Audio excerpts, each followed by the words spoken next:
بسم الله والصلاة والسلام على رسول الله أما بعد السلام عليكم ورحمة الله وبركاته.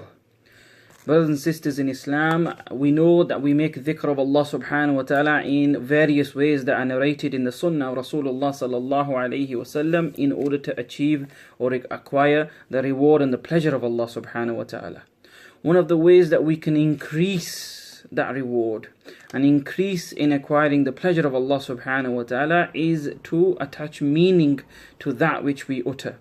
Just like the Qur'an, as the ulama say, that the Qur'an recited with reflection, with understanding, is far better and greater than reciting the Qur'an on its own.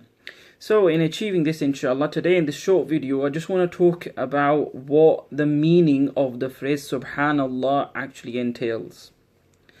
Ibn Abbas radiallahu an, the cousin and the companion of Rasulullah sallallahu alayhi wasallam, and the great scholar in and of himself, he narrates that this word Subhanallah actually refers to the perfection of Allah subhanahu wa ta'ala. That when a person utters Subhanallah, he acknowledges the perfection and the completeness of Allah subhanahu wa ta'ala, including His beautiful names and attributes, that He is far above and beyond any deficiency. He is complete and perfect in every aspect.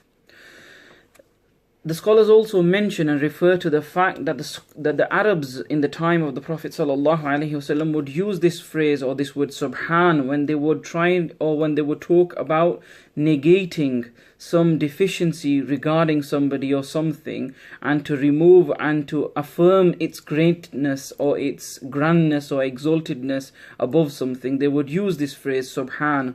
So Allah subhanahu wa ta'ala in this very context, if you like, in many times in the Qur'an actually uses this phrase negating things that are ascribed to Him, descriptions that are given of Allah subhanahu wa ta'ala, whether it be in the form of ascribing a son to Allah subhanahu wa ta'ala, na'udhu billah, or whether it be saying that the idols are intercessors or partners with Allah subhanahu wa ta'ala. Allah subhanahu wa ta'ala uses Subhan and this word in order to negate any of that. And just one example, inshallah, that I want to give is from Surah Al-Hashr, where Allah uses this very word Subhan. Allah subhanahu wa ta'ala says, بَعْدَ أَعُوذُ بِاللَّهِ مِنَ الشَّيْطَانِ الرَّجِيمِ هُوَ اللَّهُ الَّذِي لَا إِلَهَ إِلَّا هُوَ الْمَلِكُ الْقُدُّوسُ السَّلَامُ الْمُؤْمِنُ الْمُحَيْمِنُ الْعَزِيزُ الْجَبَّارُ الْمُتَكَبِّرُ سُبْحَانَ اللَّهِ أَمَّا يُشْرِكُونَ. So Allah subhanahu wa ta'ala affirms the beautiful names that Allah subhanahu wa ta'ala has, and then He negates and says Subhanallahi amma yushrikun.